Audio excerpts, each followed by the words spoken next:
Iran Israel যুদ্ধ শেষে আরব বিশ্বের প্রতিক্রিয়া একরকম নয়। কেউ কেউ ইরানের উপর ইসরায়েলের হামলার নিন্দা করেছে, আবার কেউ ইরানের কিছু কার্যকলাপেরও সমালোচনা করেছে।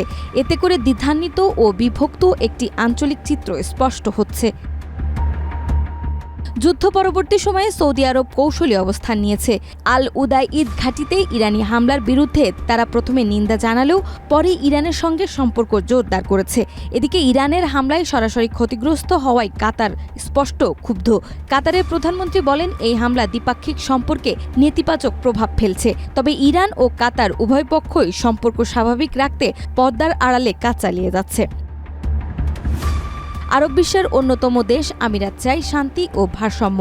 ইরানের ওপর ইসরায়েলি হামলার বিরুদ্ধে আমিরাত কড়া প্রতিক্রিয়া দিলেও ইরানের জনগণের প্রতি সংহতি জানায়। অন্যদিকে মার্কিন ঘাঁটির উপস্থিতি থাকায় কুয়েতের উদ্বেগ ছিল স্বাভাবিক, তবুও ইরানের ওপর হামলার নিন্দা জানায় তারা।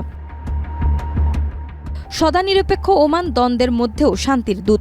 ইরান যুক্তরাষ্ট্র পারমাণবিক আলোচনায় স্থগিত থাকলেও ওমান পর্দার আড়ালে মধ্যস্থতা করে গেছে। তাদের ভূমিকা মধ্যপ্রাচ্যে প্রশংসিত ও স্বীকৃত। এদিকে বাহরাইন ইরান সম্পর্কে বরফ গলতে শুরু করেছিল ঠিক তখনই যখন যুদ্ধ শুরু হয়, যদিও এখনও তারা কূটনৈতিক সম্পর্ক পুনর্স্থাপনের জন্য কাজ করে যাচ্ছে।